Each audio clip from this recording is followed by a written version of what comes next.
Greetings and welcome to the inaugural show, COMETSA Television Network. We are here, back by popular demand. Colleagues, greetings to you. We'll give you the opportunity to say a few words and introduce yourself. Just mute yourself if you're not talking. That will be appreciated. We are welcoming you as the COMETSA Global Online Channels. It's a unit of COMETSA GOC International Pty Limited, and we are being hosted by COMETSA Television Network. So this is the mind, the journey, the destiny. We apply our mind to the journey that takes us to our destiny. We're talking about the plugged and active mind, the sharing mind, futuristic mind, inquiring mind, and of course, the journey that is enthusiastic, giving as we learn, retaining and investing our learnings, searching for new opportunities. And the destiny can be anything but productivity and profitability, social responsibility and caring, growth, sustainability, renewal, and survival. Our shows are based on the principle called the idea. We inform and entertain, develop and educate, empower and support, associate and network. That's the idea. We are introducing the series called Applied Digital Online Learning and Streaming Mastery Continuous Professional Development, and it is the LEKGOTLA Way. The motto is empowerment through business education. And this inaugural edition is about the business etiquette. And I'm joined by my colleagues, Divesh Motilal, George Mutenda Zamera, Rabula Mudivani, and Sylvia Mamrari. Greetings, colleague. Let's start with you, Divesh. Just greet the listeners and we'll give you the opportunity to expatiate a little bit more, give us your opening remarks, and then, of course, what you expect from the show. Over to you, Divesh. Thank you very much, Sam, and good evening to you, Sam and colleagues, and a very good evening to the viewers out there. A very exciting opportunity for us to start off not only the new year, but also our new journey of being able to share a lot of the skills, the do's and don'ts that we've acquired through numerous modules that we've done last year. Me, I am an engineer by profession, but I'm also a expert in the space of artificial intelligence. And I'm a graduate of the COMETSA Digital Online Streaming Mastery Program, of which we would touch on throughout the series, but of course we will have more focused conversation. I'm excited as well, Sam, to share with our viewers out there the profound and entrenched knowledge that we have gained over the years, and looking forward to our engagements this evening. Thank you very much. Thank you, Divesh. Let's hand over to Rabula for his opening remarks. Thank you, Sam. My name is Rabula Mudibani. I'm the MD, the founding member of the Clariville Holding Group, which mainly focuses on various aspects: strategic focus, strategic planning, mentoring and coaching for entrepreneurs. And I'm glad to raise that today I'll get accreditation by COMETSA as an accredited COMETSA coach. It was a journey which was very interesting, but a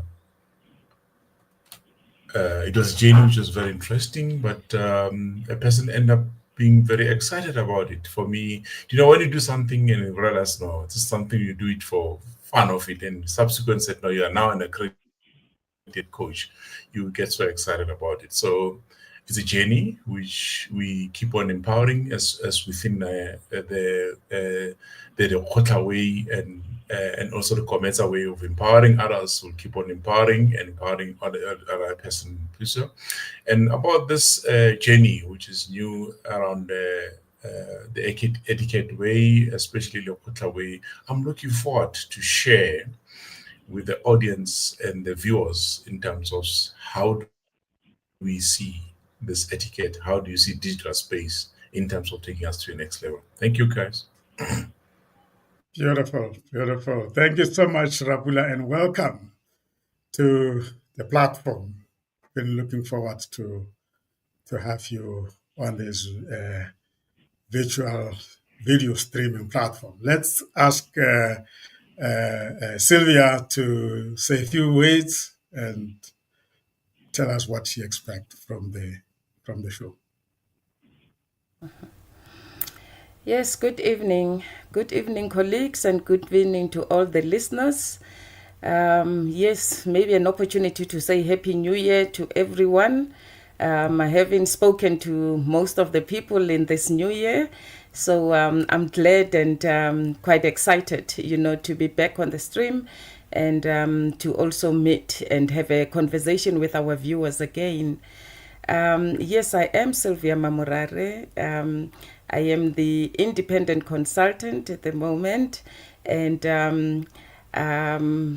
being more on up and about on quite a lot of new things that I'm working on at the moment. And this new year basically bringing even new challenges, getting involved in quite a number of aspects, especially on the leadership stream. At this point in time, there's a big opportunity in terms of using my skills, my experience, and having been in the corporate world with a 30 years experience, more in the people perspective. Have done a lot of traveling, being involved in consulting in the continent, outside South Africa, for quite a number of different countries, being exposed to quite a number of Anglophones and Francophone countries. A very nice experience, which I think has contributed so much in the experience, especially when we talk about the LEKGOTLA Way. Again, being the methodology being used a lot when I am back at home in the Limpopo area where my parents I come from. So I'm quite excited to share my experience with the team and to be amongst the team of the experts that are here today with us. And looking forward to a lot of sharing with our listeners. Thank you. Beautiful. Yes, indeed. Happy New Year. Yes. Okay, beautiful. Colleagues, just mute yourself if you're not talking. George, over to you. Thank you, Sam, and thank you to our audience for tuning in and listening. And I would like to say thank you to Sylvia for actually extending the Happy New Year season's greetings to all listeners. And I'm hoping 2025 is going to be a very successful year for all of us and for all of the listeners out there. I'm George Mutenda Zamera. I'm the founder and CEO at Vula Ando Consulting. I'm an executive and leadership coach, a facilitator, an author. And prior to this, I was a lawyer in practice, but now I'm focusing my energies on getting people to be the best version of themselves. And this is what coaching and leadership training is all about. And when you tune into programs like today, we are in this world of AI now. But the one thing AI can take away from you is your etiquette, your ability to handle yourself, to be the brand that you should be. And so this is a good opportunity to, as we start 2025, to really hone in those skills of how do I go out there as a brand? How do I distinguish myself? So I'm really looking forward to this, and I'm quite excited at the panel that we have and what we'll be talking about. Thank you very much.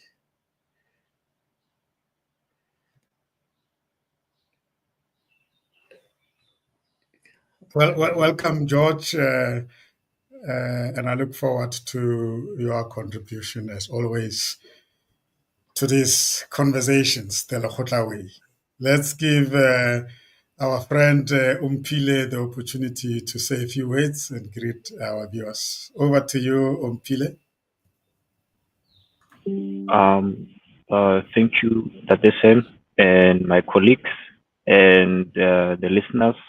I would also like to say compliment of the new season. We are in the new year of 2025.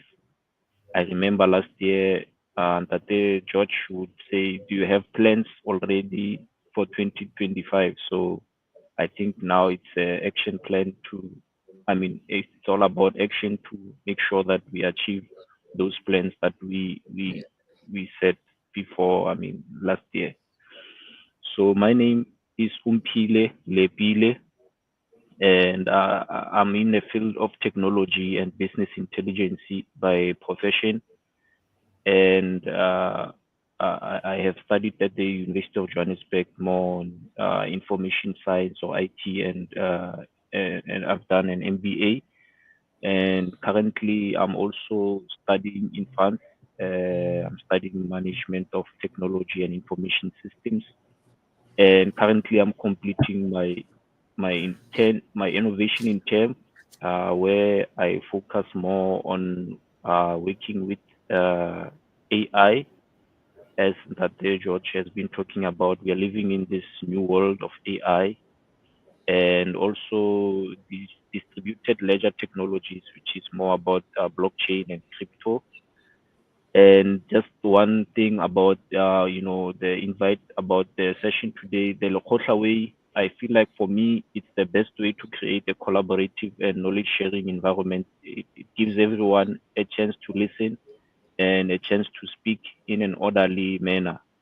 And I'm looking forward today to learning more about business etiquette, because I believe that they are very important in building social capital, and generally they provide good self-image and brand. So I'm really looking forward in learning and contributing.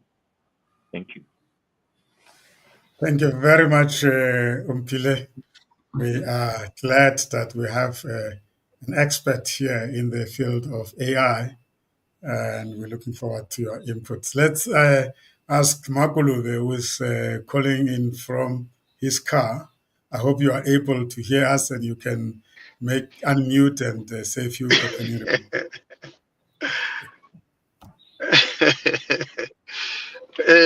Good evening, Brasem. Good evening, colleagues. Good evening, listeners. Yes, 2024 is going to be a very great year for us.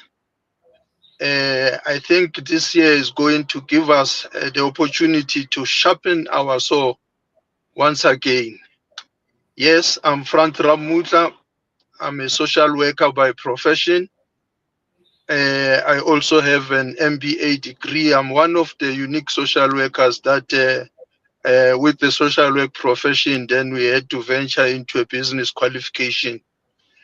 It is in this regard that currently I have ventured into manufacturing, and it is a very interesting field of business.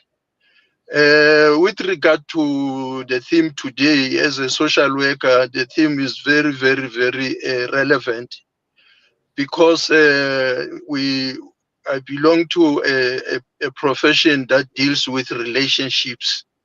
And in the relationships, then the image of the organization, as well as the respect of the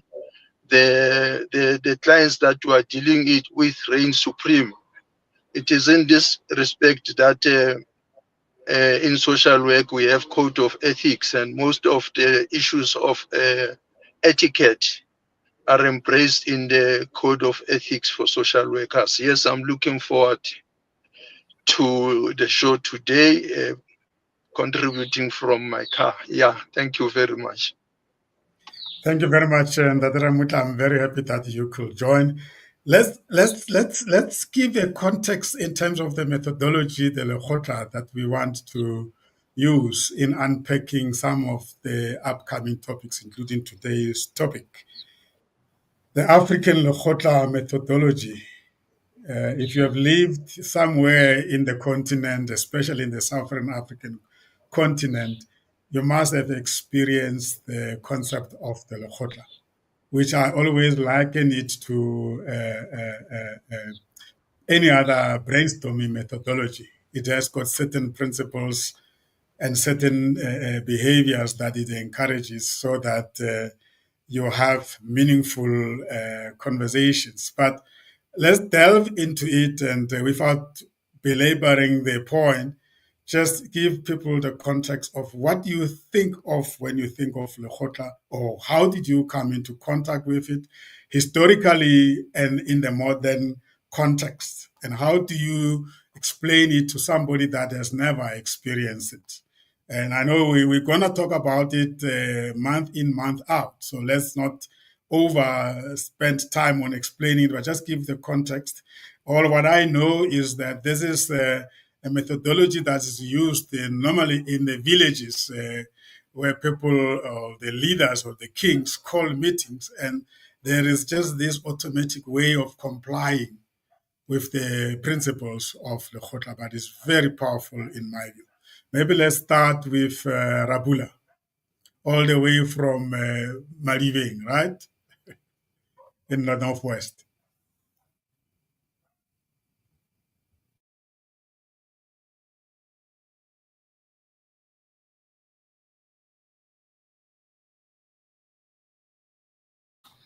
I think he's on mute. Okay. I was asking myself, Sam wants to put me on a spotlight. I thought I'll be the last one in the queue, but he prefers to make me first one in the queue. But anyhow, just to make life much more easier for all of us, the LEKGOTLA way is the way, I wouldn't say traditionally, but historically, where the chief will call either all the men or the entire villages where there's issues on the table, they debate about the issues. Each and every member will have an opportunity to raise his or her view regarding what is on the table. And the person who's going to have the final word at the end of the conversation will be the chief. So in many instances, we used to sit in a formula of semicircle way. In some areas, traditionally today, they're still in practice, especially in Botswana, because I think recently I was in Botswana in LEKGOTLA, where even if there's a modern furniture being put together, but there's still the vibe of saying, we're going to Kgotla. And when you go to Kgotla, men wear jacket, women wear their head to make sure that the head is sort of closed. They're not go there with their head not emptied. And it's more of saying it's a respective way of dealing with the issues on the table. There could be potentially good issues, there could be potentially bad issues, but it's more of how do we, the way of communicating the messages to the entire population, the entire people in the village itself. And it's modernized way in such a way that in many instances, when you go to the boardrooms today, you find that the CEO of the organization, specifically the chairperson, will allow the entire members of the team to elaborate on issues, and perhaps will come with as a voting, maybe we'll use it for the final vote in terms of when that issue's been raised, and the final vote comes from the chairperson of the board. But not all the boards, but certain boards will find that they're operating in a LEKGOTLA way, not directly, but not directly, but indirectly that fashion. I think that's where my contribution is for now, because it's a long way in terms of understanding the LEKGOTLA way going forward. Thank you. Beautiful. That's the way of conducting yourself in those type of settings. Sylvia, bring in the etiquette of LEKGOTLA from your practical experience as we talk about etiquette in this conversation today, but also share with us your own practical experience of LEKGOTLA in action. Yes, thank you. Thank you, Coach Zima. Yeah, I agree with the explanation or the definition that that Rapula has indicated, and I don't want to repeat that, but yes, all that I can say probably to add on that is that in the village where I come from, and that Rapula, right now we are still practicing it even today, exactly in its originality. So Coach Dima is right to be saying, probably explain it in my experience. Yes, I basically come from a village, and fortunate enough being close in the royal family. So I grew up experiencing and seeing the LEKGOTLA Way. Although as I was growing up, I didn't know that it was a LEKGOTLA Way. You know, I would just passing by in my home backyard. There's obviously this big tree that is being talked about. It's still existing now, actually. I tried to send Coach Dima a picture some other time. But yeah, the big tree is just in the backyard or just at the front of the entrance of the royal house. So that is where the villagers meet with the chief. And, you know, when you grow up, you're seeing all these, which we will just call beats or LEKGOTLA. Because we were never participating as children, you know, it was just one of those works that we knew our parents are going to be in it at the time. But yes, what I experienced then, I still experience it today. And hence I say we still are applying it in its originality. I mean, quite interestingly, I can just share with you that I'm now grown up. I'm now part of the meetings and the callings, the pizza that is happening in the village. As a matter of fact, I am going to be involved in a LEKGOTLA get together this very Sunday that we are going to.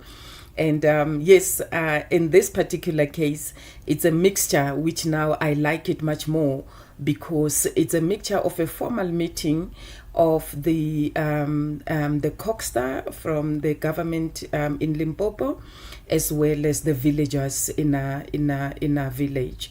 So this is basically the latest, and that is, if you may allow me just to explain a bit onto the fact that you know, for me, this is where I enjoy the sessions such as this, and this is where I get to be even more fond and a sound believer of the LEKGOTLA methodology, because the approach that the COGSTA, which is the element of the government that is working with the chiefs and in the tribal authorities, is that they are applying according to the act, the Khoisan Acts and everything that they are using to interact with the villagers at this point in time. They are relying on the chiefs in terms of leading the what we call the pizzo, but obviously for them it will be the meetings with the villagers where the government aspect is involved. So in that particular case, for instance, in our village, we have now introduced them to the LEKGOTLA methodology, where we said we still meet the venue for the meetings, whether it's still with the government, we still meet under that tree. And it will be in that circular format. The chief always has, now lately we have just introduced a bit of just a table next to him, just so that he could be able to just put, obviously they are now having cell phones and whatever. So he will just have a small table next to him where he will then put his cell phones. But otherwise, the rest of the members, even though they would have been seated around the table, we are now allowing them to be on the site where the chief can actually see everyone in terms of the calling.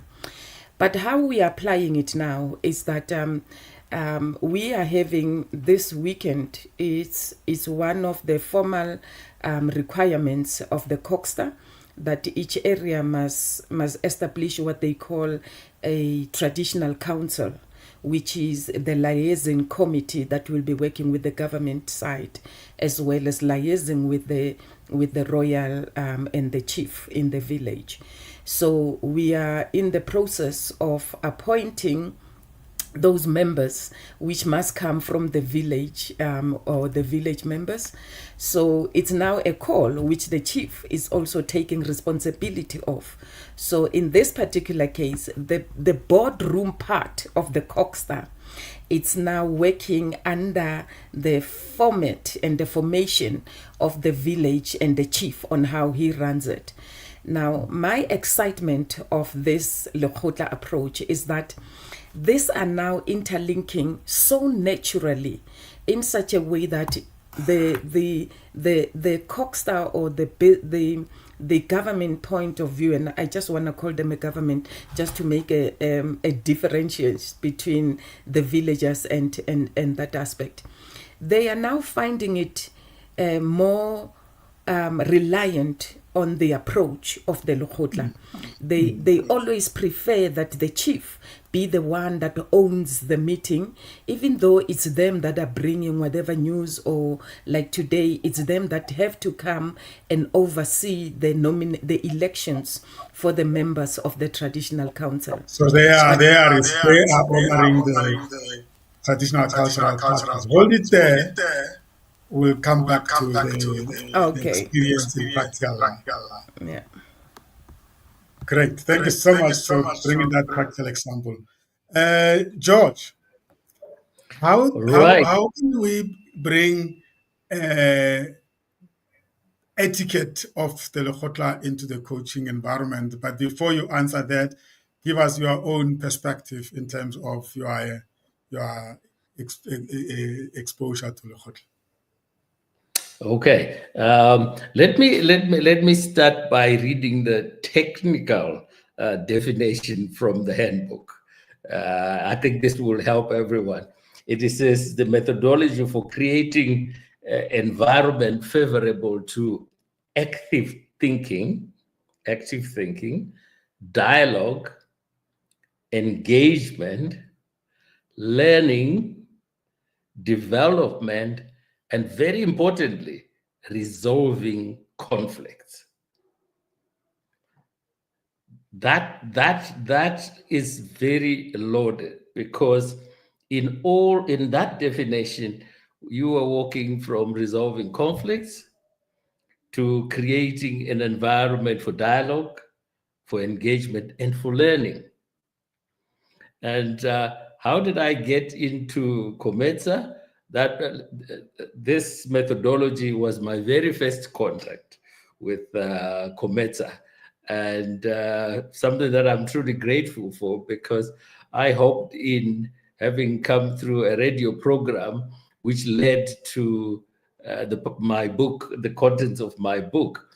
But that radio program, which I did, I hadn't received the training which I subsequently received from COMETSA, and really very, very grateful for that, because it helped me to sharpen, as it were, the rough edges.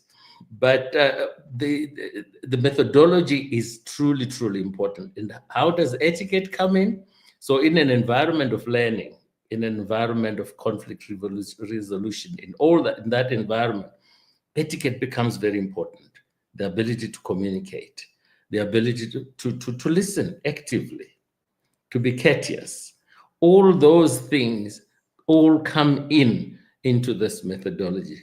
And as I say, it's loaded, and it will be an opportunity for those who don't quite know about it, and even for us to learn more and become better at the application of the methodology. So yeah, I'm really looking forward to this.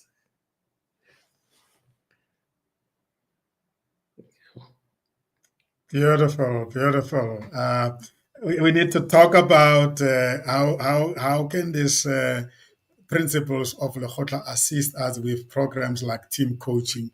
And Divesh, I mean, Sylvia was talking much closer to the topic that you are very interested in, which is leadership. Bring that into context and share with us how has Lekgotla, in your view, impacted on your leadership conversations, and bring then the etiquette. How do you conduct yourself in a setup where Lekgotla is observed, specifically in leadership management meetings? Yes, thank you very much, Sam. Just before I respond to the cue that you've presented to me, my exposure initially to the Lekgotlas is because of my vast amount of work I've done with government. And to be honest, the Lekgotla that we've been discussing and dissecting through our modules that we have developed with COMETSA is a little bit different in terms of how government sees those Lekgotlas. To be honest, the government Lekgotlas is usually a very lavish, very fancy venue, lots of nice food, and very different from the traditional African method of decision making, which is what Lekgotla was. And Lekgotla for me is really deeply rooted in the principles of Ubuntu, which values community, mutual respect amongst the members, and a shared responsibility. And when we talk about Lekgotla decision making, I like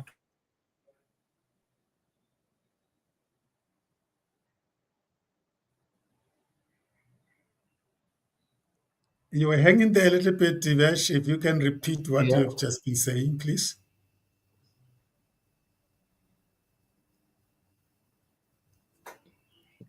Okay, I think Divesh is hanging a bit. Yeah, maybe it might be the network there by him. Yeah. Okay. Beautiful. Let's. I want to bring in Rabula. Rabula, just take it from where Sylvia was. What is the rationale? What objectives do you think she was trying to address in giving us that practical perspective of meetings between the government leaders and the tribal authority? I don't know that tribal authority is the right way. I think we have now integrated traditional leadership into the structure of our government leadership. So it's not really a tribal authority. It's a recognized leadership structure that addresses such specific, but in the context of the leadership model of the country. They call it the traditional councils. Yes. Rabula? Thank you, Sam. I hope I'll be able to respond in terms of putting that perspective. Very often, the objective of the LEKGOTLA Way is what we call the inclusive participation, where you bring all the people in one basket, and subsequent you are aware that once you do that, everybody will have an equal voice. So once you've got people with equal voice, probabilities are you're going to get what you call an inclusive outcome, which everybody is bound by that outcome, whether you agree or don't agree with it. And further to that, hence now you do have a government in the traditional space where there's legislation involved, is to what we call inclusive in terms of making sure that the formation and the transformation of the information is equal and is inclusive to both, specifically around the issues of gender. Not to say that in the past, when we go to Lekgotla, the meetings in a circle were separated. Men were one side and women were one side. Some areas become inclusive. And the reason behind it is to make sure that the message who's been conveyed is identical. You don't have different messages. And bear in mind that when you speak you raise one sentence and you speak to one person. When that person is going to convey the message to the next person, it will have been changed. But in an inclusive way, you'll have a similar message, whether you interpret it differently or not, but it's more inclusive in the space. And further than that, it promotes what you called, as George mentioned, a listening. You know, when you go to the Lekgotla or you approach the Lekgotla Way in any instances, you are forced to promote what you call active listening in the space. And once you've got an active listening, you will hear each and every word which your peer, your audience, or even the leadership will saying at the same time. And it will be in the same basket and outcome, maybe the same thing. And further than that, the issues of problem solving, it was part of it. And it's not only problem solving, it's other aspect of Lekgotla. If you go traditionally, it was a storytelling.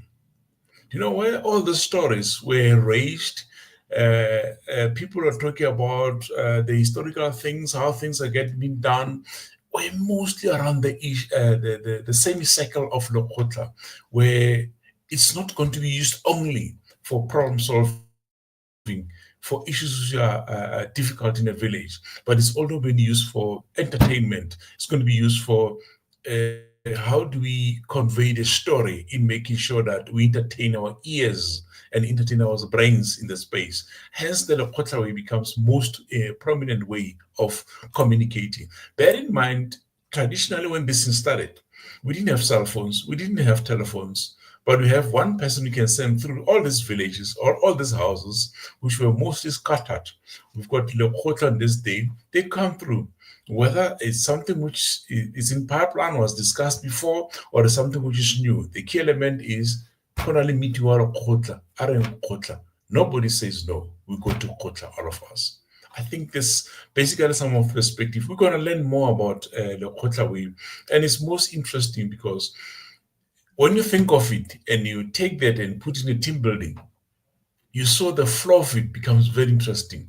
Even the senior people end up saying, no, we are equal here. There's no senior, there's no junior person. Even when you apply doing what you call a strategic session for the organizations, the same methodology you can apply. You'll see the outcome, the output becomes much more different. And the end result becomes inclusive, everybody bought for it. I think that's basically, I'll stop here for now. Thank you so much.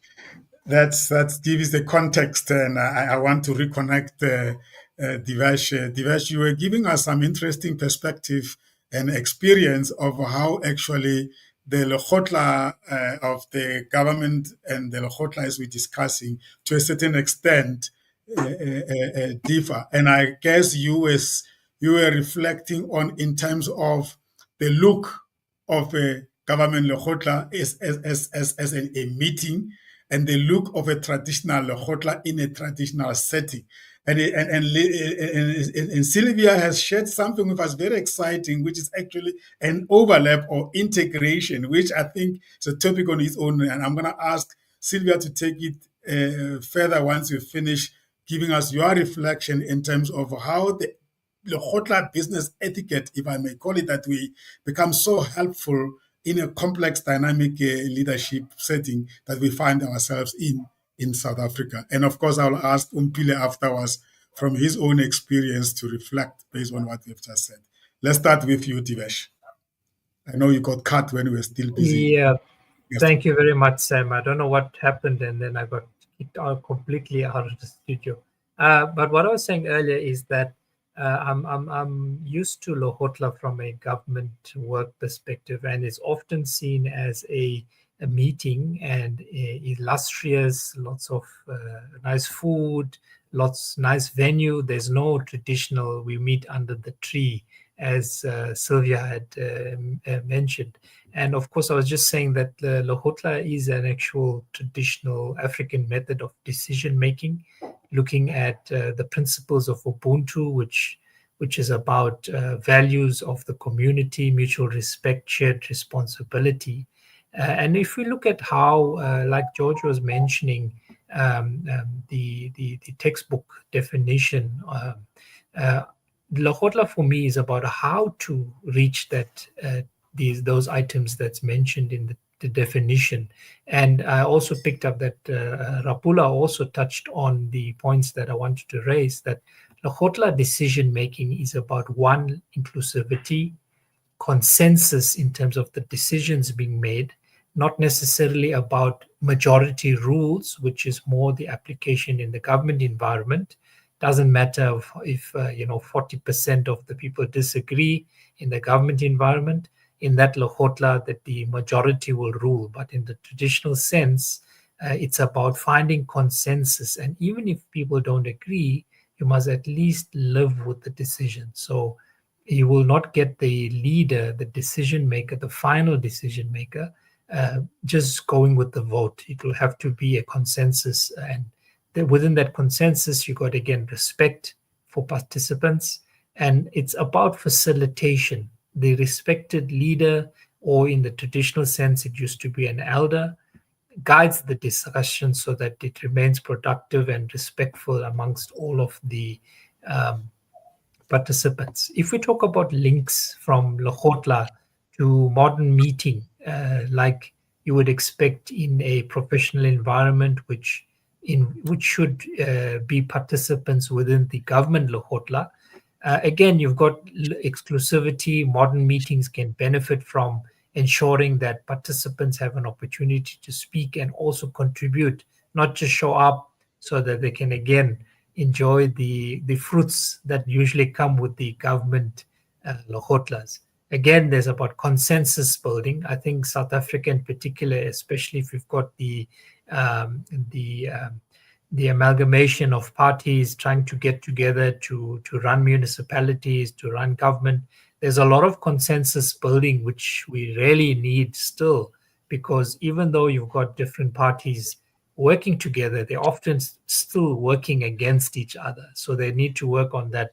And again, respectful communication. Those are the linkages that I could think of when we talk of Lekgotla in a traditional sense, and what is the linkages to the modern business meetings or community meetings for that matter as well, which often still happens, as Sylvia had mentioned. If you speak of what linkages we could possibly get from Lekgotla methodology towards that of etiquette, whether it's business or communal etiquette, or even self-leadership, which involves a large amount of etiquette within yourself. And even if you're a leader within a group of people, doesn't matter whether it's in a professional environment or a community setting, you still need to build that self-leadership in yourself. And from the linkages, I would think you would need to have respect and courtesy, and again, ethical decision-making, and definitely clear communication. One of the aspects that we would have talked about in our modules within the COMETSA Digital Online Streaming Mastery Program will definitely emphasize the importance of communication. I think that's my take from that perspective, Sam.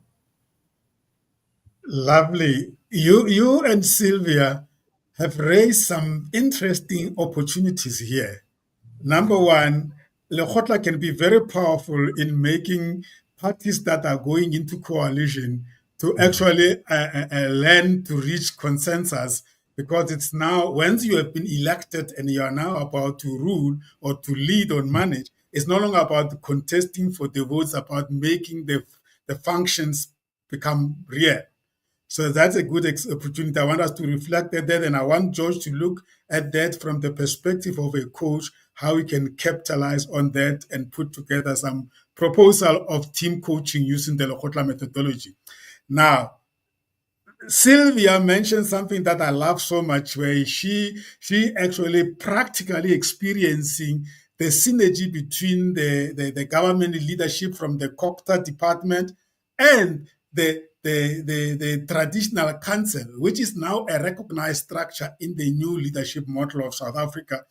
And I want her to paint a picture of that type of a setting where the leaders from the government intentionally say, we are not going to take over this setting. We are at the royal house. This is the seat that chair that meeting belong to the chair or the royal or the king.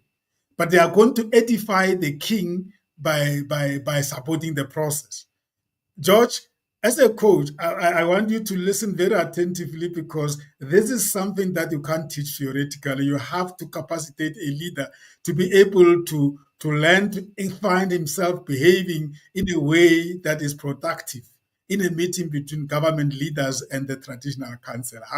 How I love so much is, and then I bring in what could be the terms of references before even that meeting takes place, which will then be exactly the business etiquette we're talking about. Think about it before you come in, because I need to acknowledge Spice Bauvapogole's point from the chat box here.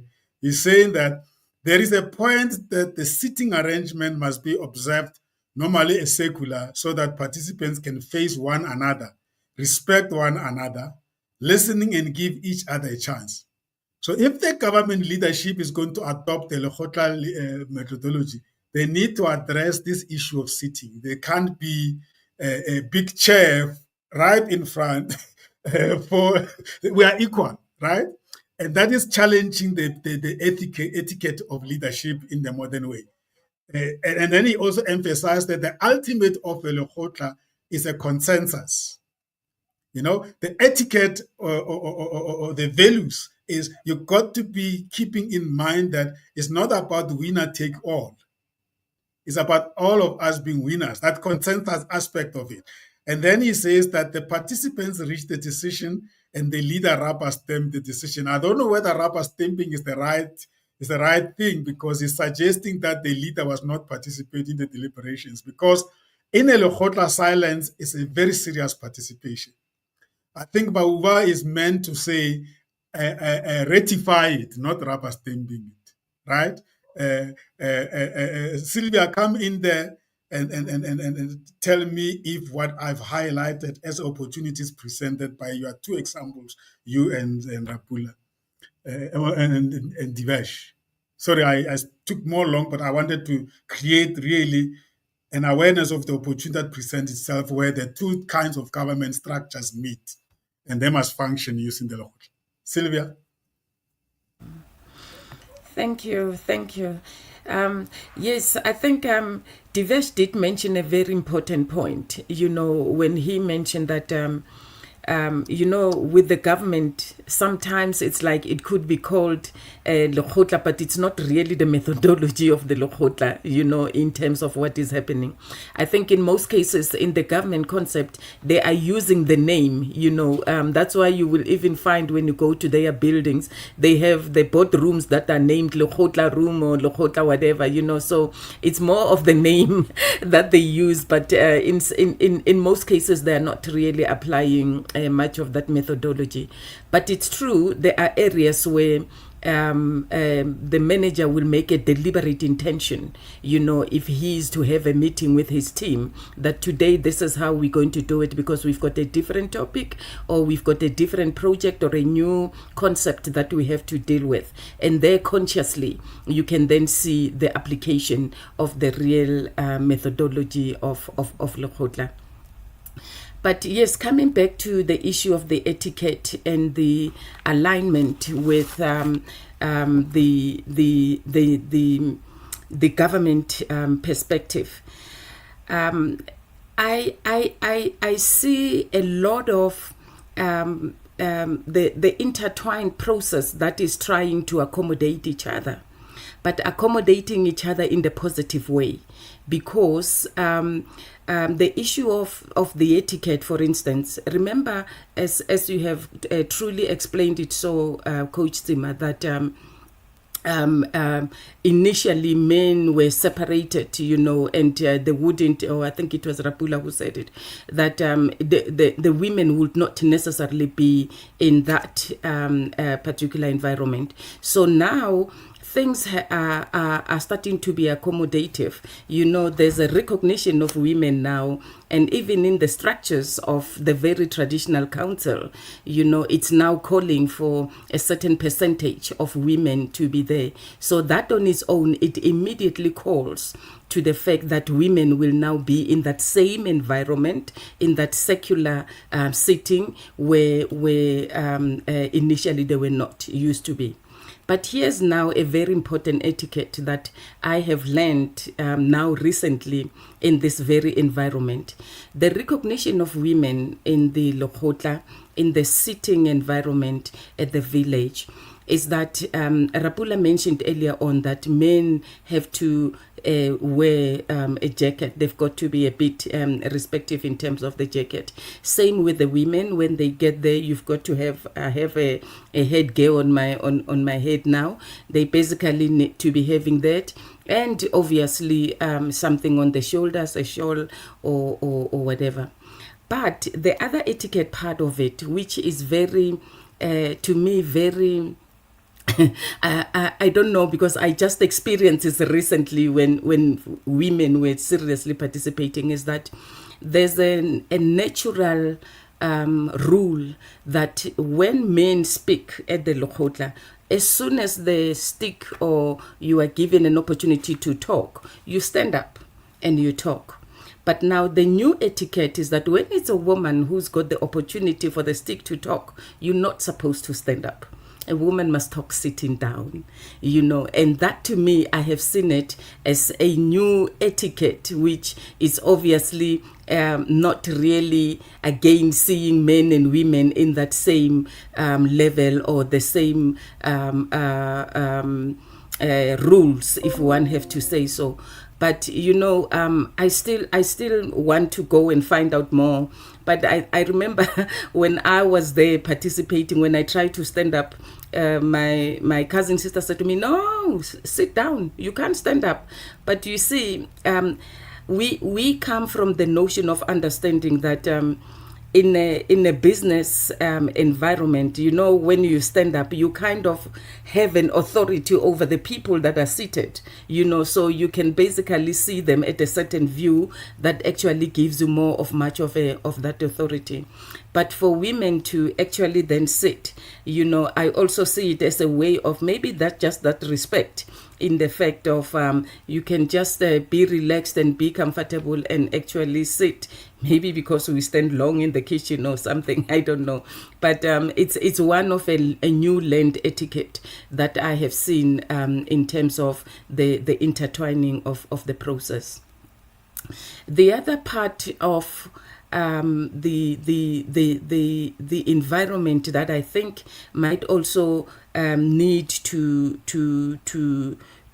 be observed, I think is Divesh that mentioned the issue of when you are having a Lekgotla and having to deal with a very complex matter, obviously a very conscious way of how that particular session is observed will actually have a very big impact.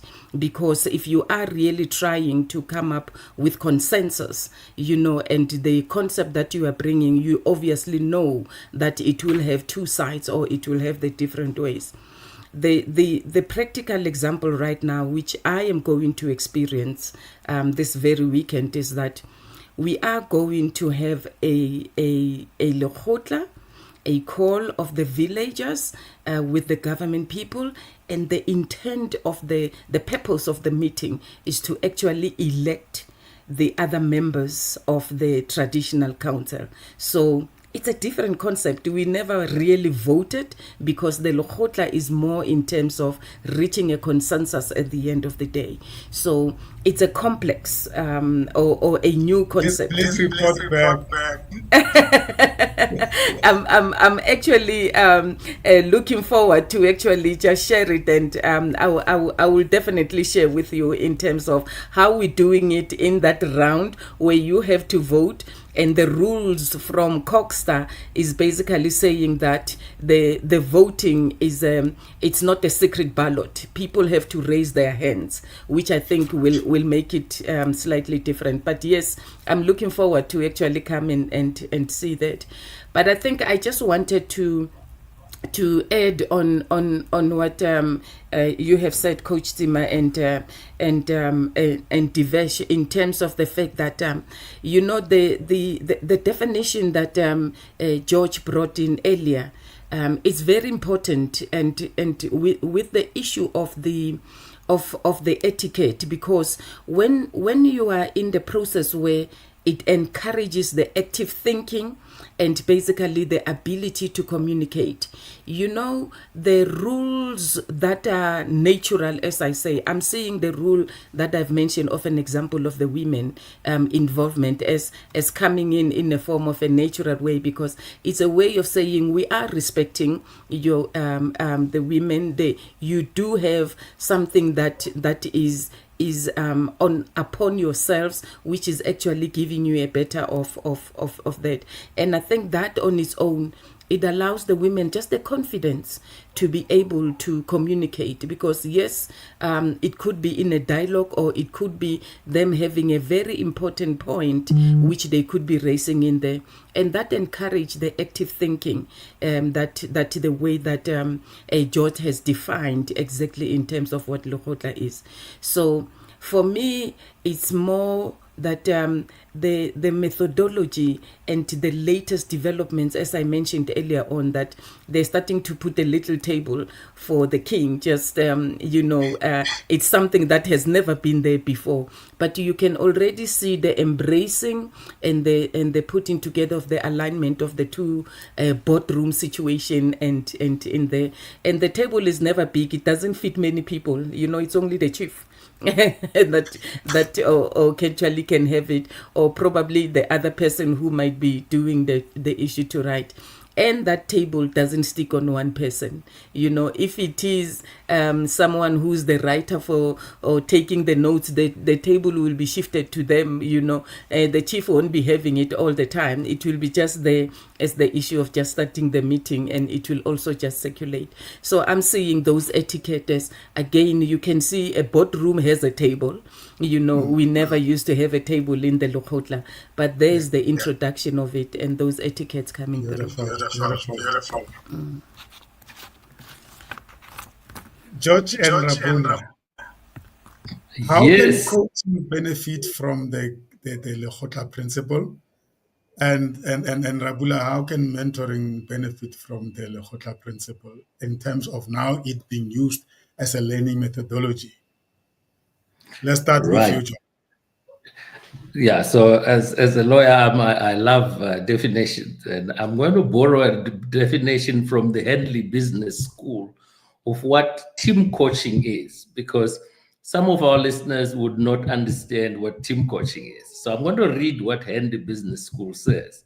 They say team coaching helps teams work together with others and within their wider environment to create lasting change by developing safe and trusting relationships, better ways of working, and new thinking, so that they maximize their collective potential, purpose, and performance goals.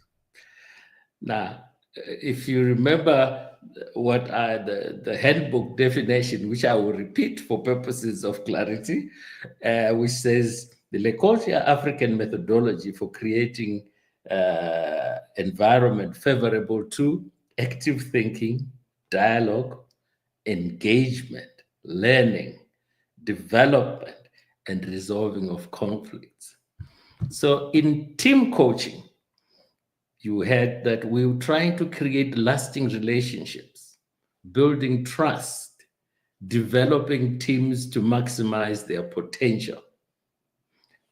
The culture way is exactly that. So we can borrow from this methodology into team coaching for the benefit of teams in coaching. And in that scenario, the coach becomes the center who ensures that the deliberations are fair, that everyone gets an opportunity to say something, to be heard, so that there's no party dominating the conversation, which is same as you know in team coaching. That's what the coach does. He ensures that voices are heard, views are expressed, so that at the end, what we come out of is a product that benefits a team, which is the goal of the methodology, to ensure that the whole community will benefit from the deliberations. Whether, as Rapula says, it's for engagement purposes, we are telling you these are the things happening, or it is for purposes of resolving a conflict, or simply as a team coaching to find better ways of teams working together.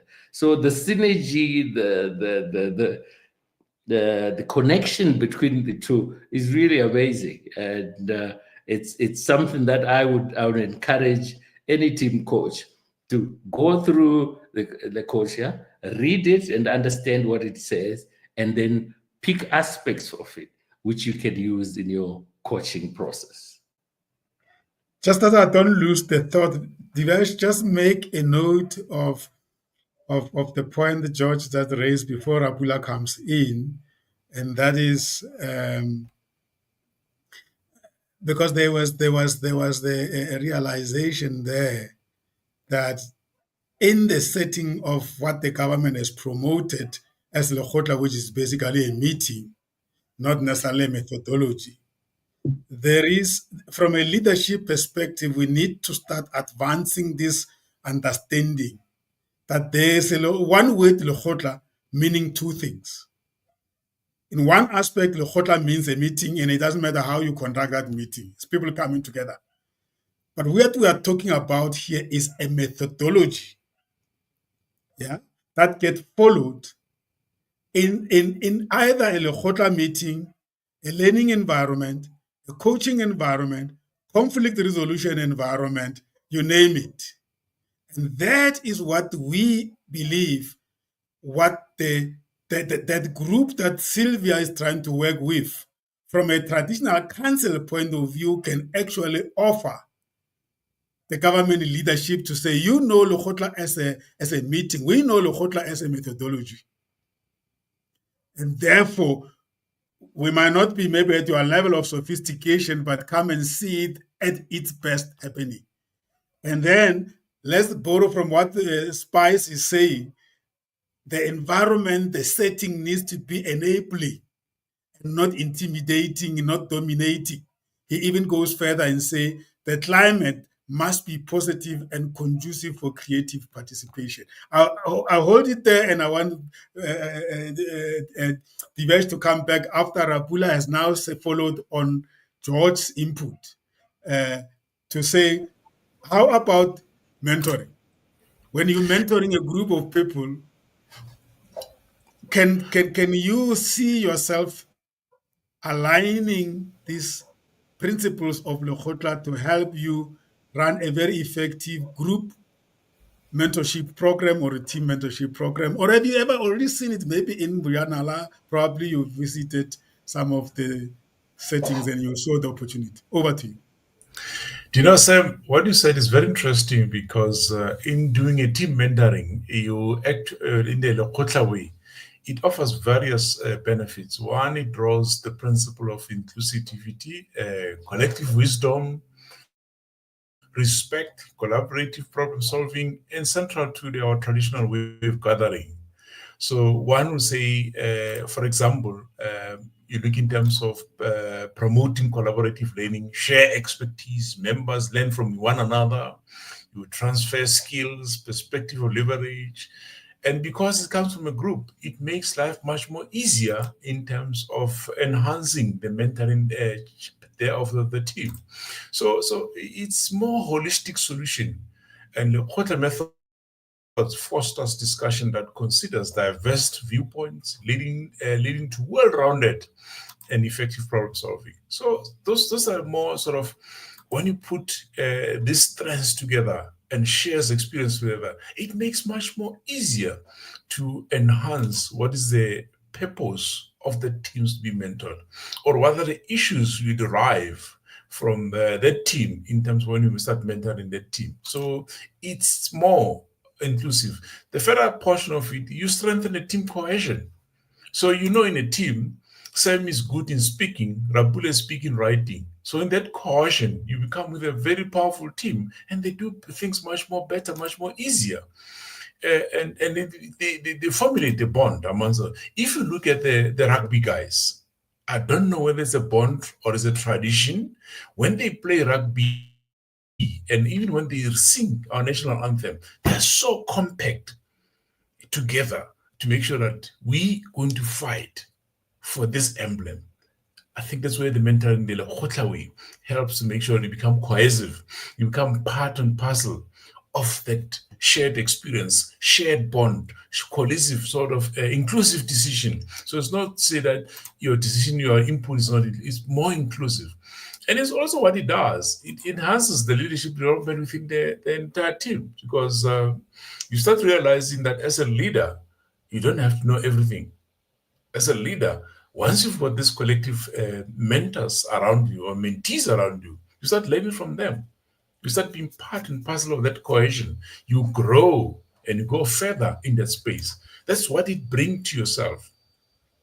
And also, one aspect which you may tend to forget about it. Do you know, when you do things together, all of you together, you start building what you call emotional intelligence. That's an area which I think our Sylvia will play a lot on that space. Because once you've got those bonds together, your emotional intelligence also changes and it grows. It becomes a sort of aware of things which in the past you were not aware of. It was because you did do things as a team. And what is more important in terms of that is also it encourages innovation. You'll be shocked in terms of what comes out, because people see the problem and start thinking of the solution on the spot. And they share the solution. Others will criticize it. Others will enhance it. The end product of it, it'll be the end product of the team, not the end product of the individual. So that's what it does. When you start mentoring the team in a cohesive way, when you start mentoring the team together, you don't, when the aspect come on the table, as a mentor or as a team who's mentoring a team, you don't take it. You throw it back to the mentees. They come with a solution, and that solution becomes collective solution to the entire team. So that's what basically what a person can bring on the table and say, when you mentor a team collectively, LEKGOTLA Way, the outcomes are massive, and the outcomes are better to build the team you're mentoring in. That's just a small contribution around there when you do that together with the teams together mentoring them. From synergy and collaboration by Sylvia, coaching by George, mentorship by Rabula, to leadership by Divesh.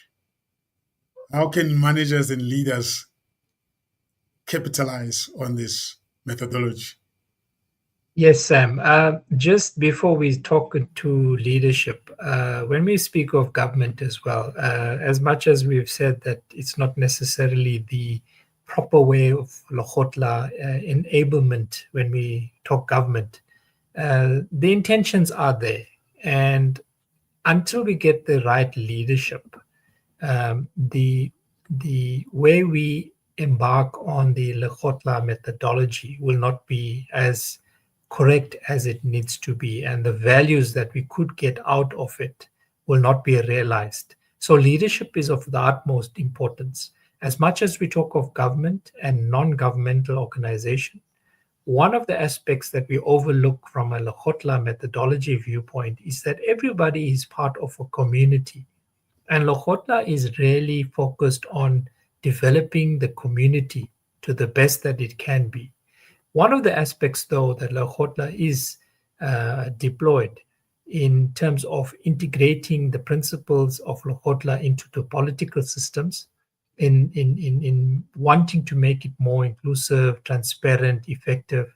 One example of that is the national unity, the government of national unity that we currently have here in South Africa, which comprises of multiple political parties.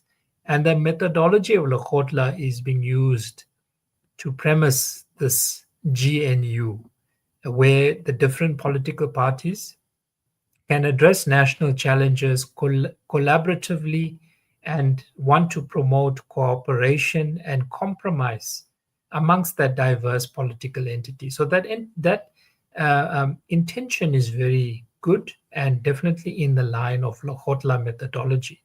And when we talk about leadership and the linkages to the Lekgotla methodology, the self-leadership perspective, which I did mention earlier on as well, Lekgotla methodology can process encouragement, introspection, self-awareness. So it can link into your own self-reflection, definitely can build your accountability. Being part of a community that values collective decision making can foster a sense of accountability within yourself. So you then learn to take responsibility. And one of the important aspects the Lekgotla methodology can offer towards developing yourself from a leadership perspective is that of empathy and understanding. When you're engaging with discussions where you have to listen to diverse perspectives, this helps you develop empathy, which is a very good portion of what makes your self-leadership development journey a reality. When we talk of leadership in general, the points that we could talk about when we link it back to the Lekgotla methodology is that of inclusive decision making is an aspect of what makes a good leader. Consensus building, which we spoke of quite a few times in this evening show. Respectful communication, and definitely the facilitation skills that you will develop which makes you to be a more effective leader, as you would often act as a facilitator within the Lekgotla methodology.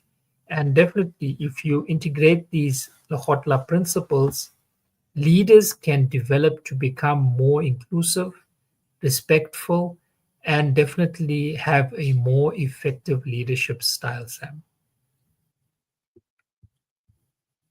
Wow, thoughtful. Sylvia, what do you think we need to unlearn from traditional Lekgotla practices, and we need to learn from the modern leadership practices to have a middle of the road solution? Because it looks like we don't have answers in both ways. We can only have a middle of the road, and it looks like there has to be meeting about meetings before there is a meeting of a Lekgotla. You see the Lekgotla philosophy. Otherwise, there's going to be collusion cause in the middle of the meeting.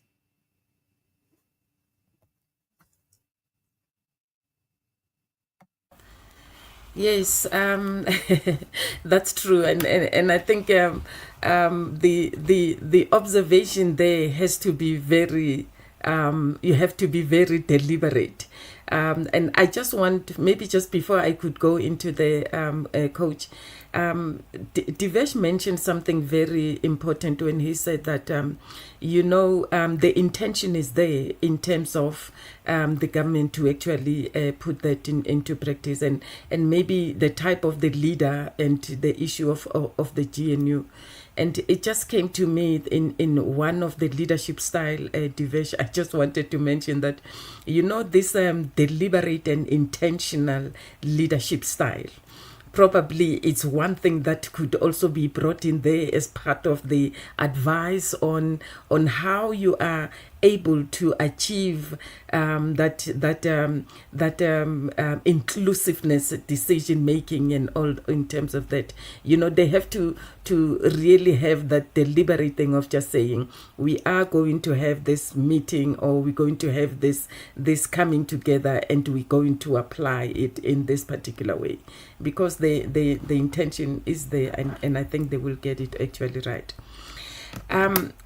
Coach, I think coming to the issue of what to learn and unlearn, I think for me, more from the traditional point of view, maybe the part of the separation in terms of gender, the fact that we had those meetings where it was only men. I think for me, it's just the one part that we need to start trying to move away from it, and unlearn the fact that men and women are separate. Divesh is talking about one of the good results of the LEKGOTLA methodology is the inclusive decision making. So I think we need to now start learning to ensure that everyone is so welcome to the table. It shouldn't, when I say the table, is basically to the sitting of the gathering, just so that everybody can now understand. If government is coming with an understanding that the traditional council has to have a certain percentage of gender representativity, so obviously we have to now, from the traditional point of view, know that these people are equal when they come to this discussion that we're going to have around a specific topic.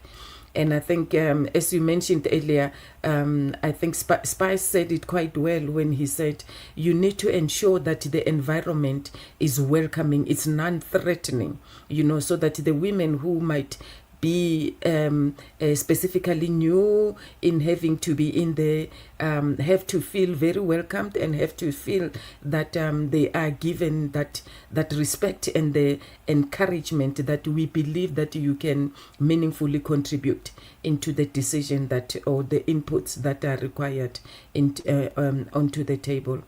But I think already the synergy is coming onto the fact, as I say, it looks like an unwritten rule, to be saying that when women will be speaking, they don't necessarily have to stand up. And I think this goes to the issue of what Spice mentioned about the fact that don't feel threatened, because, surely you are more comfortable and you will be more encouraged and very relaxed to be thinking quickly out of your head and to be able to say something. But now when you have to stand up, for certain personalities, it might be a bit threatening, so it makes more sense to allow, as the part of the inclusivity, the part of the learning and the unlearning, that at least the new thing might be to accommodate that this particular group, as they come in, the gender is more encouraged, with that. I see the part of the good point of the learning, really, for me, the issue of the inclusiveness is actually taking the bigger part. It's taking more importance onto the fact that you are now having all the collective wisdom, as Rapula has said, that you tend to have it like when you are in a team mentoring type of an environment. You now have a different perspective that never used to be there before. The example of a GNU is very good example of that, because men initially with this separation, the thinking would have been inclined to be on one element, and now when you start to bring this, there comes a contribution that comes to LEKGOTLA, which nobody would have thought about, and it is being brought by the women, in this particular case. So it allows you to go deep into what George said earlier on. So men all of a sudden are exposed into a situation where they have to have an active thinking, out of the box immediately, and interpret and, address and think about that contribution that is like eyebrow raising that has just been put onto the table. So there's those talking about GNU, Sylvia.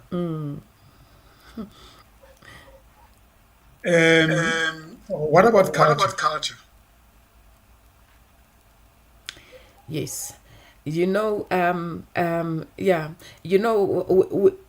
the boardroom side, we will talk more about culture as maybe the way that we do things here, and while we talk of maybe a village environment, culture will be still in terms of in this particular area, this is how things are being done. The culture in here is that women wear things on the head and whatever. So when we talk in terms of talk about the GNU, we are sitting in an environment where I do believe it's part of where one can encourage a lot about the Lekgotla methodology, because the serving or the servant leadership division, is the one that actually says you're not trying to find a specific answer that is right.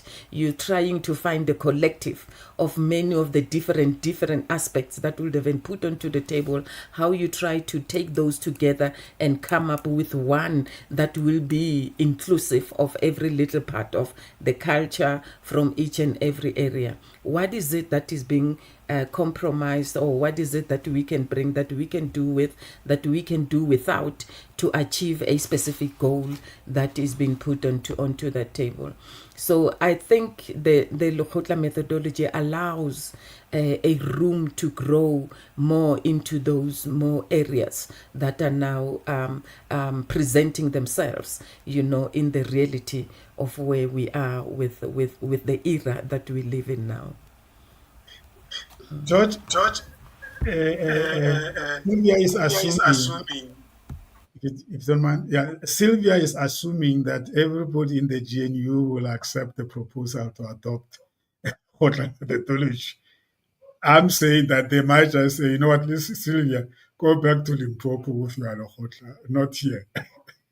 How do you facilitate acceptance of a methodology like Lekgotla at a structure like GNU, or a boardroom meeting where you have all different diversities present? I think the starting point would be to not give it a name, but to work on what are we trying to achieve and what can we use with these things, the tools that we have, to get to our goal. So starting with the end in mind, really, what do we want to achieve as a GNU? This is what we want to achieve. How do we get there? We look at processes, but within that, we will pull out from the Lekgotla methodology the tools to get us there. I think what tends to create friction in coalitions that bring in different cultures is when you name it. When you bring a name, it brings resistance immediately. But when you talk about the benefits of a process, it brings people together. So I would really look at what do we want to achieve? How do we get there? Here are tools that we could use. Which ones can we take? Oh, we should use this one. We should use this one. The ones that we say, well, we may not, then okay, we won't use. But I think at the end of the day, the methodology is actually universal, Sam. If you look at the way courts function, the way systems of natural justice happen universally, most of the what you find in the Lekgotla is actually in there. It's universal, and therefore it will benefit the group without actually giving it a name. And as I say, I think at the end of the day, what is important is to borrow the spirit of it and get a result from it, as opposed to putting it, labeling it, and try to then use that as a label. I'm not too sure whether I'm making sense or not. I guess in Limpopo, definitely Sylvia has advantage in the sense that there's very much interest from the government to respect those cultures. But I'm not sure if we go further north whether that is the case. So basically it means that we have to be cognizant of the cultural diversity and respect the fact that it might not sit very well with other people who have never seen it and have never experienced it. But that brings me to Rapula. Rapula, I know in Botswana it's been very fully integrated in the system of government leadership.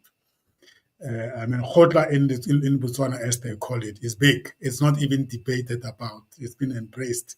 How do you think they managed to do it? Is it because maybe they are homogeneous culture, or is it because there was an intention to fully practically research it and integrate it, and it became part of the legislation, or it became part of lawmaking, or you haven't looked at that closely?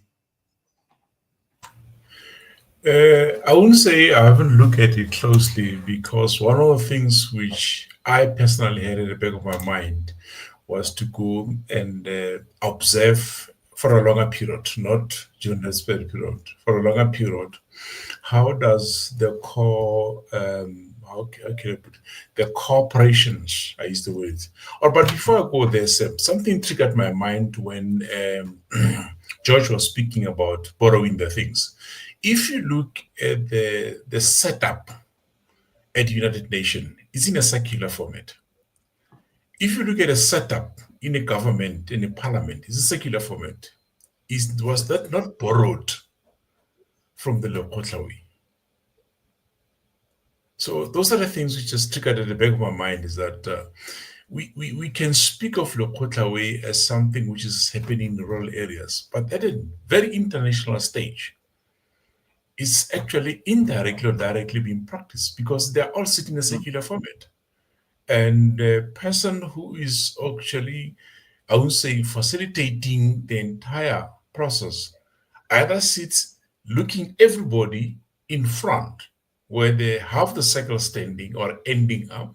The same goes to the parliaments in the same scenario in a circular format. And perhaps in certain courts, especially constitutional court, they are sitting in a circular format. So the key around that is to say that we may call it the LEKGOTLA Way, but it's indirectly and directly being practiced in the systematical way currently, wherever you go, especially where the fundamental highest decision-making process make. The decision and those who facilitate effectiveness of facilitation, exactly. they name it something, C shape or circular shape, and they don't even mention it. So in the manual that we're using, that because we've had to put together a manual, by the way, you can't generically address it when you are training people on the LEKGOTLA methodology, and we have recognized that we found many elements within the LEKGOTLA in the time to think model of Nancy Klein. We find it in the World Cafe methodology. We find in the, I don't know what they call it, a fireside conversation methodology. You can't sit around the fire without being in a circular. You receive the same energy from the fire. So I agree with George when he said that don't over-labeling it, just borrow the best and let people experience it. And I don't know whether we even have to have one only method, device of management and leadership facilitation. I think it's one, we are adding more to our kitty. We are not saying it's the only exclusive methodology that should be used. Maybe we are biased because we love it so much, but it doesn't need to be the only methodology that you use. Divesh?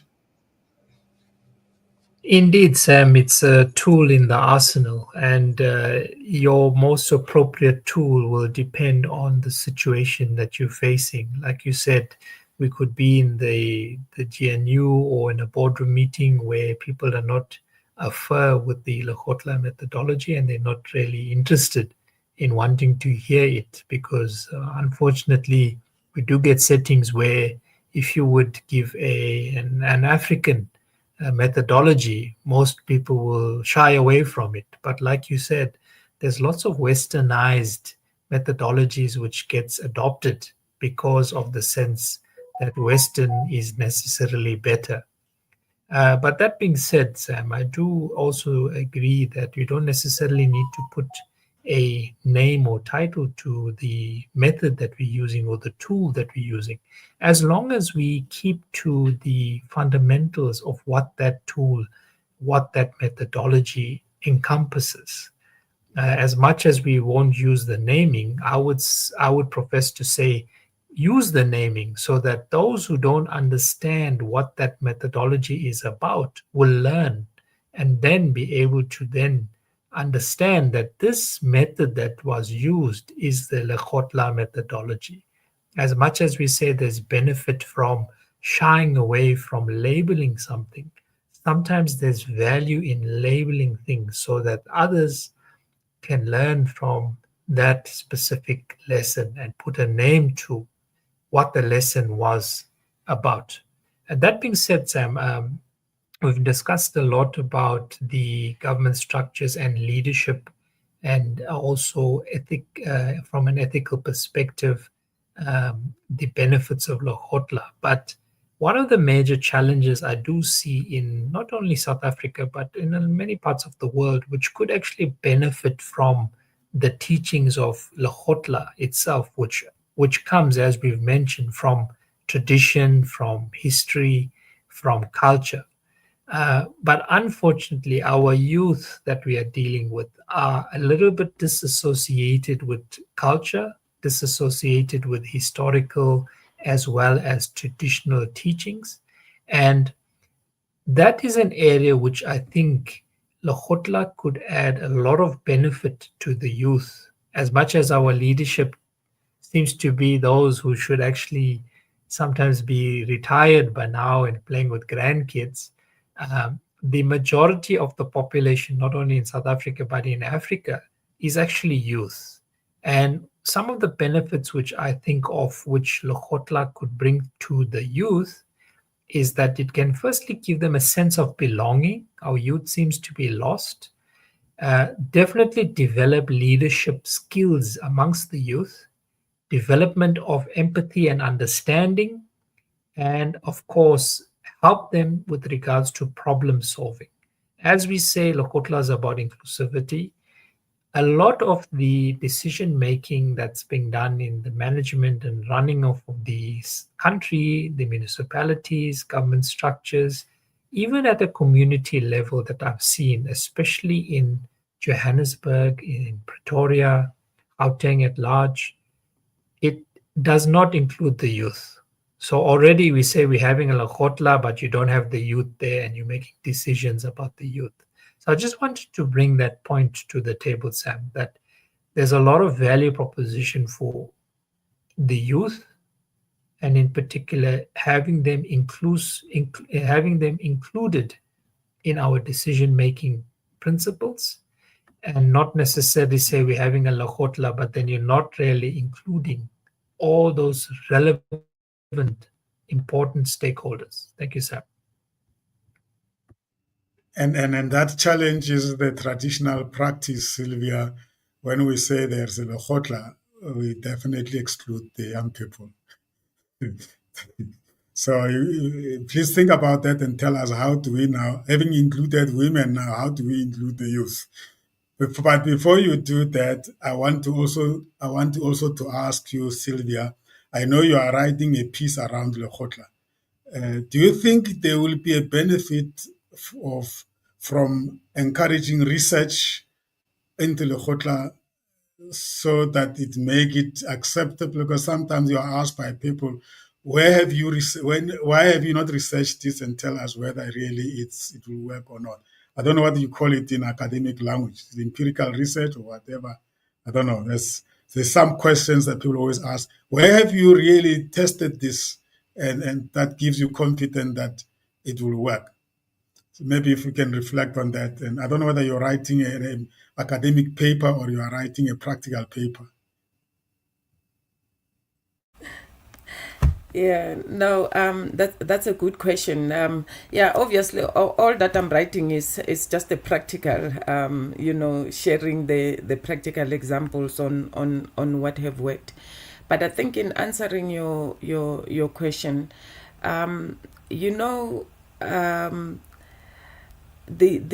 era that we are at now you can see, and I'm sure most of you watch, I tend to watch now, where they talk about the elections that happened in different countries. I mean, if you look at it, most of the appointed leaders or presidents or what, they are getting younger and younger.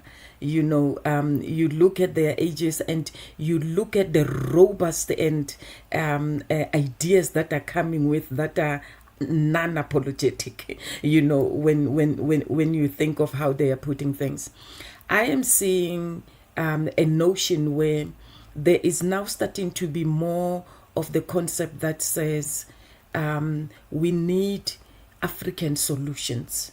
We need to start looking at solutions that are reflecting who we are, rather than continuing to borrow from the Western culture. And I mean, we were brought up in that way.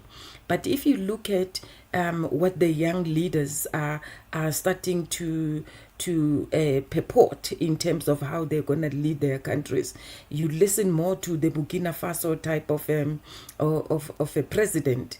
I am saying that if you could go to someone like that and say, how, your government, your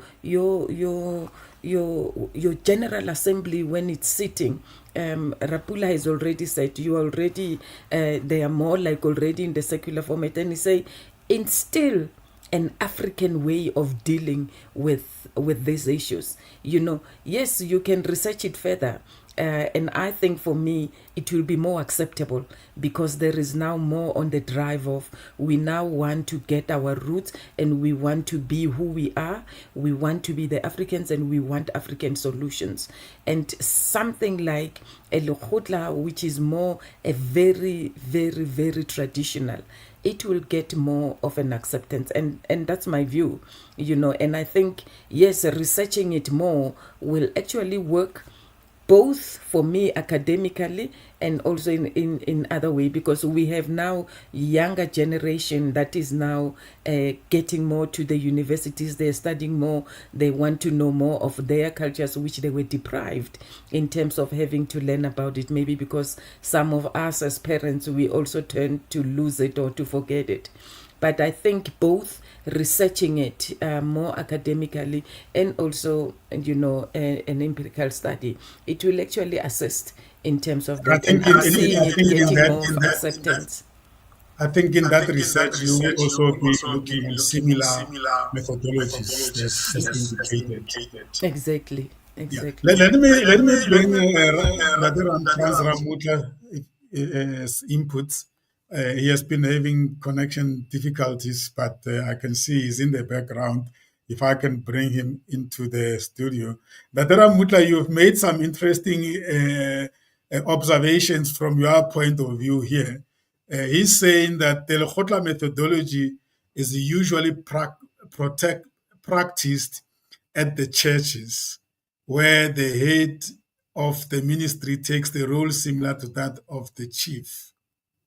However, he does not have ndugu, but is respected for the position he holds, with the trust that he will champion an environment where he will be the center of leading the deliberation to ensure that there is mutual respect, order, consensus in decision making. Also, the observance of the seating arrangements of the church.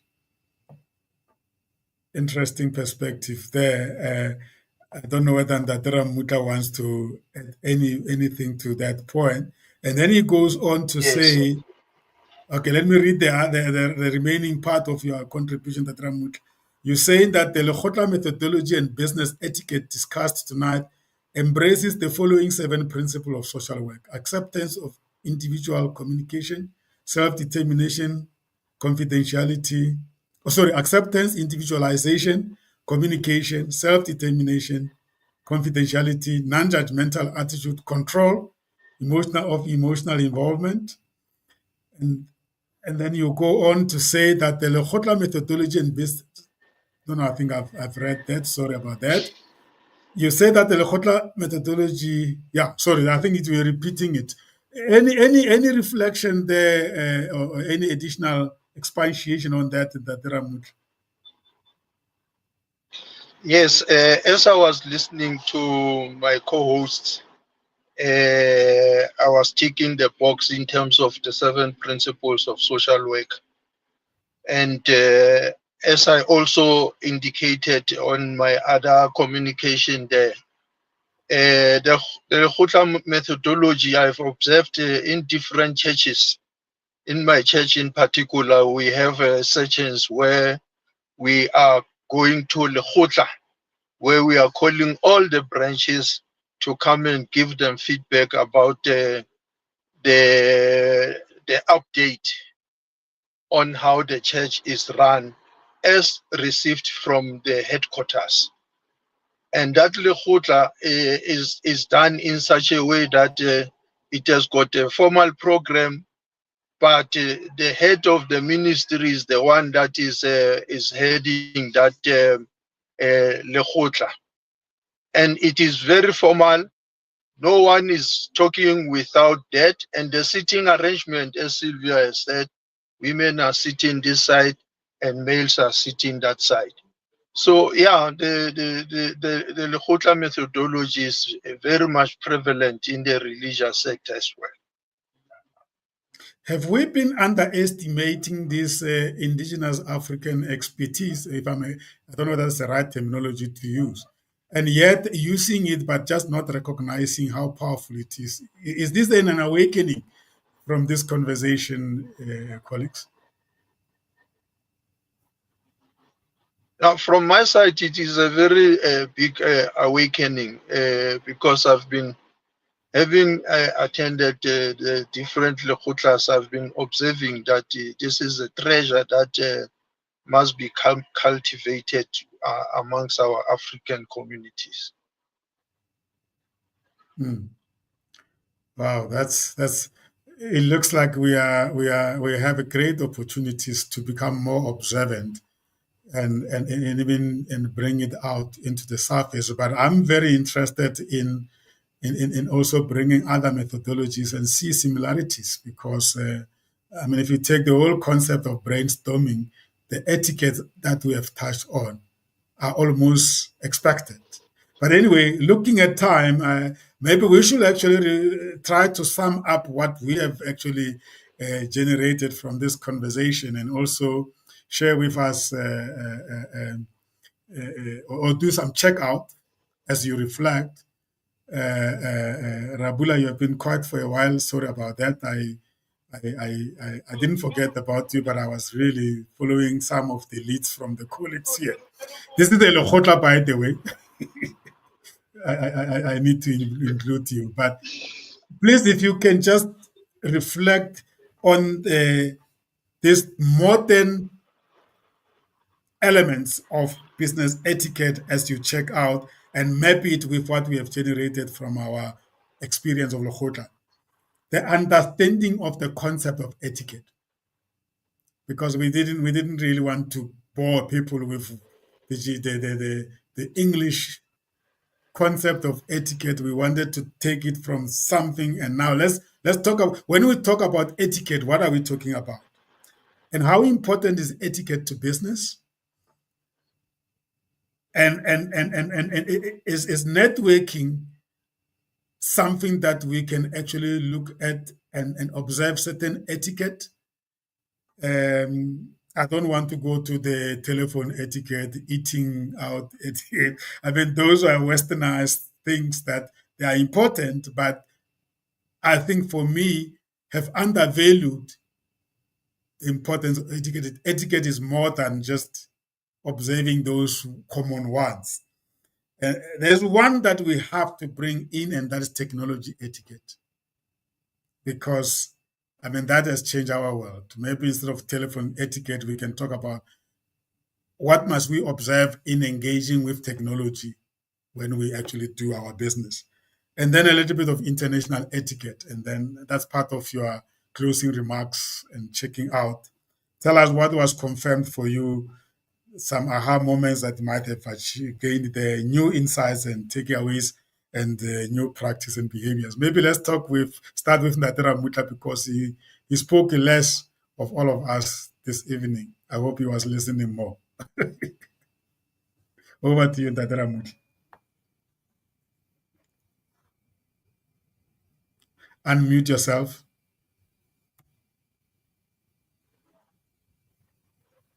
Yes, I was listening, and one of my co-hosts, it was Divesh, he said that the LEKGOTLA methodology promotes community development.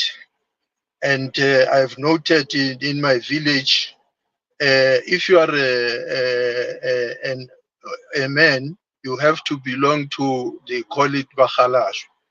And then you have to go and attend LEKGOTLA, so that you participate in the community affairs as well as the family affairs. So the other take home that I'm taking is that I learned that the utilization of the LEKGOTLA methodology provides positive outcomes. Because whatever you shall be dealing with on the table shall have been dealt with in a formal way that promotes all those principles that I talked about, and ultimately we have positive outcomes. I think I can go as far as here.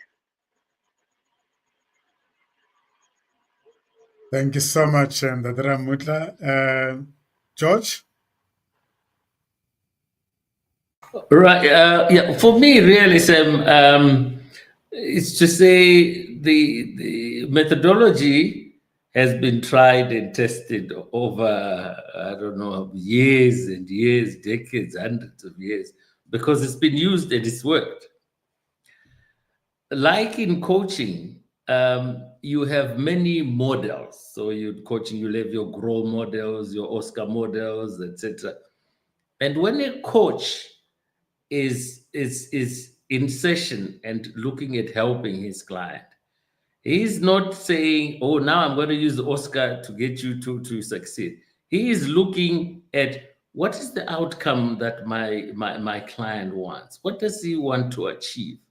Then he works backwards and says, of all these models that I have, which one best gets the best results for this individual?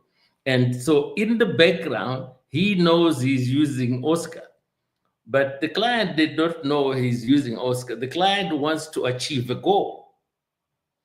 And so if we take the example of the GNU wants to achieve a goal. So you, as a coach or as the man running the culture, you're not worried about the name. You're worried about the result.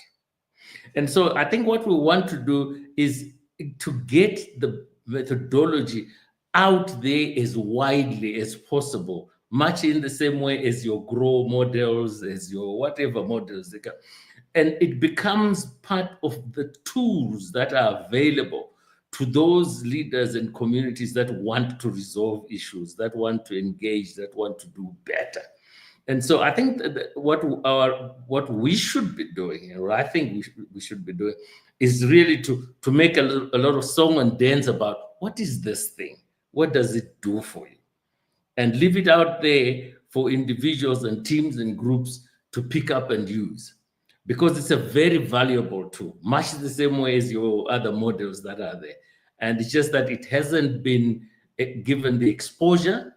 And so I think today's session is in a way a start to, shall we use the word internationalize the concept by talking about it, and people are listening from all over the world right now. And the next thing is, let's get into Google and find out what is this thing, because it's a tool that we use for a purpose. And so for us, it's not just know this tool. It is, here's a tool to solve your issues, to get you ahead. And so the emphasis is, what does it do for us, as opposed to what is it? And I think for me, that's the important thing. What does it do for communities, for nations? And that's what we should be aiming for. But as usual, I'm always excited when we get into these sessions. And then there are many practical examples we have mentioned today, including the church, the collaboration. So beautiful. Divesh? Yes, thank you, Sam. We did hear from different perspectives, but for me, I want to also affirm the African and traditional African methodologies, which has been somewhat forgotten. And I can attest to that because I actually did an academic paper which looked at artificial intelligence and the ethical influences that it will have in Africa.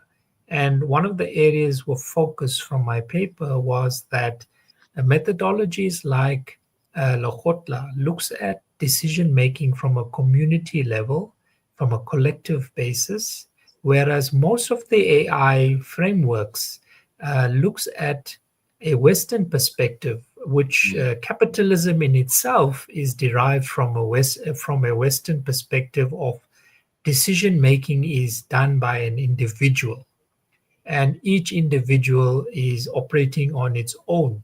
Whereas in Africa, methodologies such as the LEKGOTLA methodology looks at everyone being part of a unit, community, and decision making is in a large sense made by a collective, and each individual that makes part of that collective will abide and find consensus in the decision making. Just that fundamental difference leads most of the artificial intelligence in the world, the tools that's there, to be unethical because they are being developed from a perspective of individualistic decision making.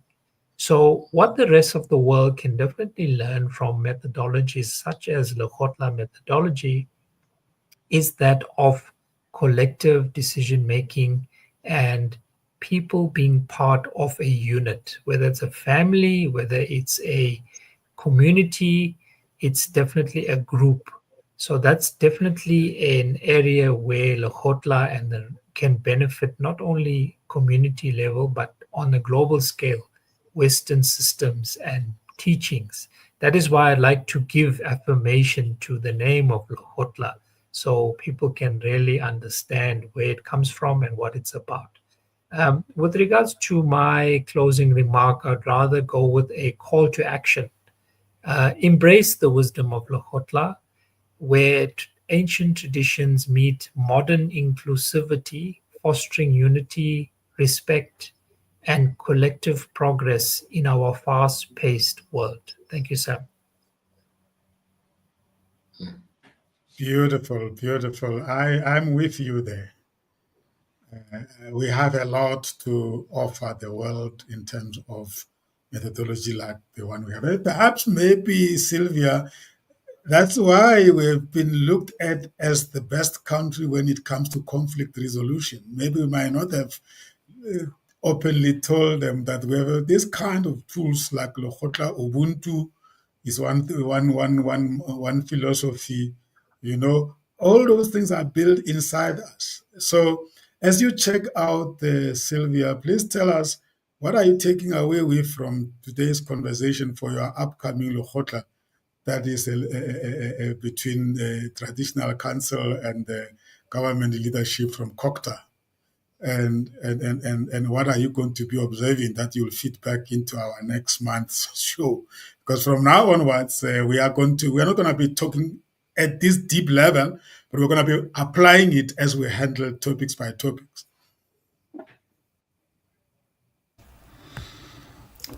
Yes, I think, I'm very excited. Honestly, what a good way, I think, to start the year. Hitting the road running, while at the same time, I think with the co-host today, have given so much input. For me, there's quite a lot that I'm taking home in terms of having learned it. The first conclusion for me is, I think we just need to become deliberate, and maybe going on to the notion of what Divesh is saying about going more on talking about it. The part of the research, I'm seeing it as a very good tool that will actually be used even for our coming generation, because our generation, much as we might think they are a lost generation, they do have that inclination of wanting to know something. And maybe if there is, where there is that such interest, they should find it somewhere. It shouldn't be a thirst to want to know something about our culture or something that is more African, and yet there is nothing, nowhere where they can find it, nowhere where they can research it. And the call to action for me, I think I would really go more in terms of saying let's put it into action. And Tate Ramutla said it well when he says it's more like an awakening. The research is also not starting something like from brand new, but we are now awakening. Our weakest point probably in our African culture is that we never put things in writing. Here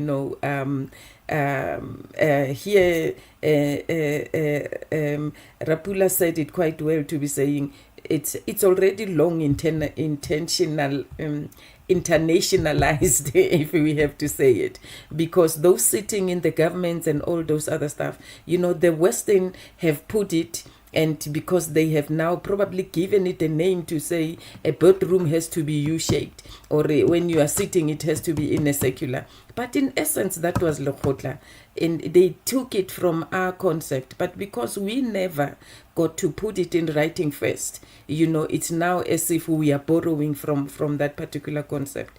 So for me, the awakening becomes a very important part, that we need to start bringing the culture of putting it in writing, so that those that are coming after us, they will have something at least to read and to write, because the issue of experiencing it practically is diminishing, for the fact that it might not be known to those that are the type of the leaders that Divesh talked about earlier, that the intention might be there, but it depends on the leaders that you are basically are getting now.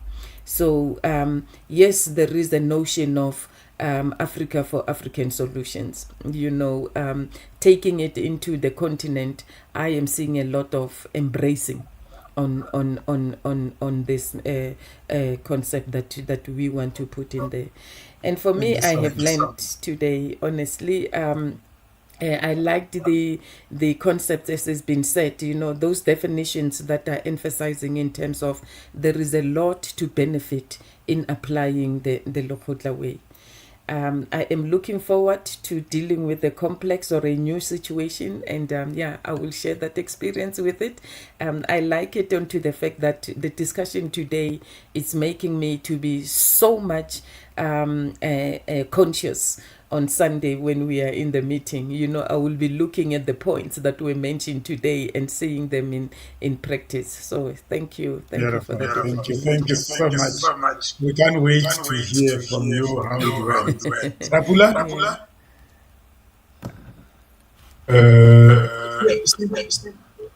Mine will be very short. I've got an echo. Somebody's got an echo. Oh, I think maybe I didn't mute. Thank you. Mine is going to be very short. My aha moment is in reflecting on a LEKGOTLA Way, it becomes clear that its brilliance lies in the simplicity of depth.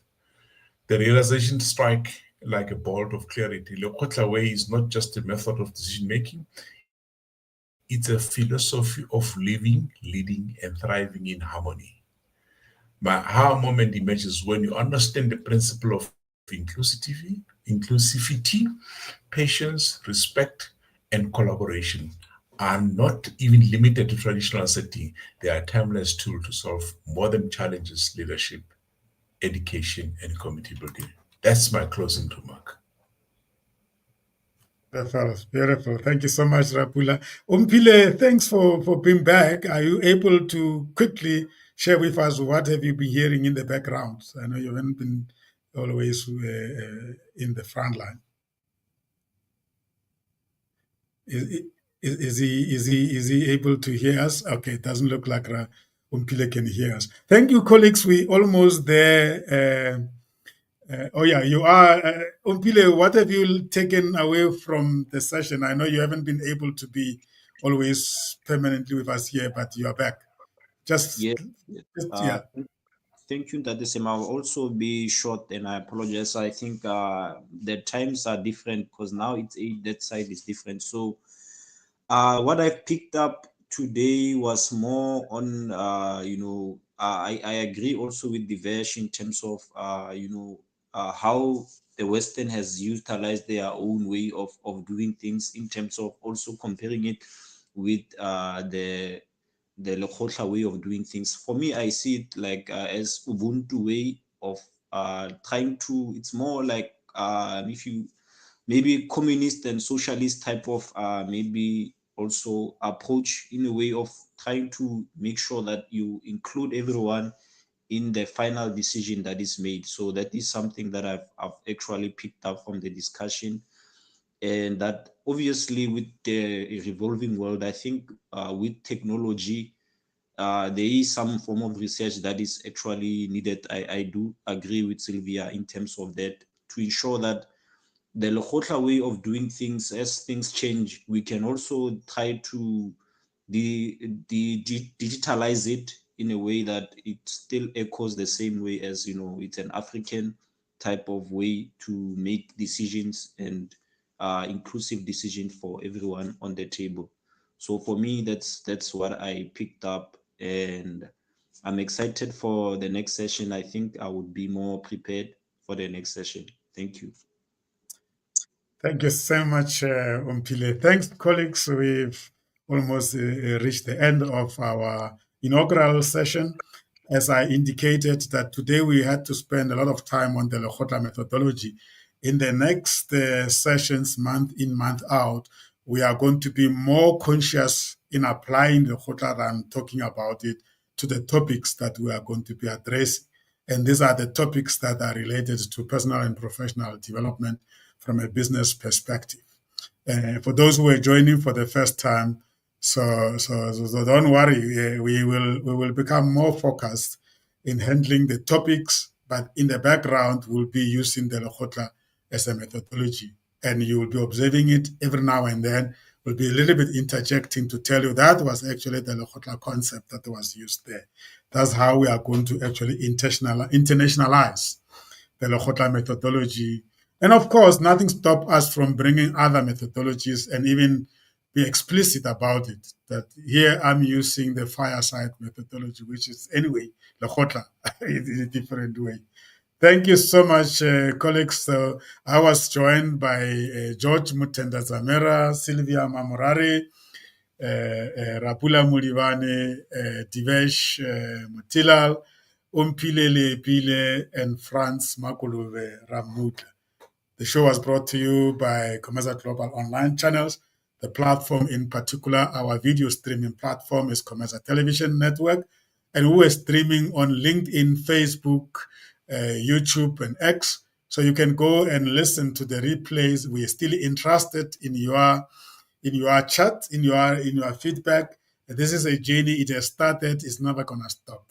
So definitely you need to be part of us every second Tuesday of the month. We will be holding these conversations like the one we're holding now. But of course, there are more others that you are invited to join. Thank you so much. You take care. And until we meet again, goodbye. Thank you. Goodbye.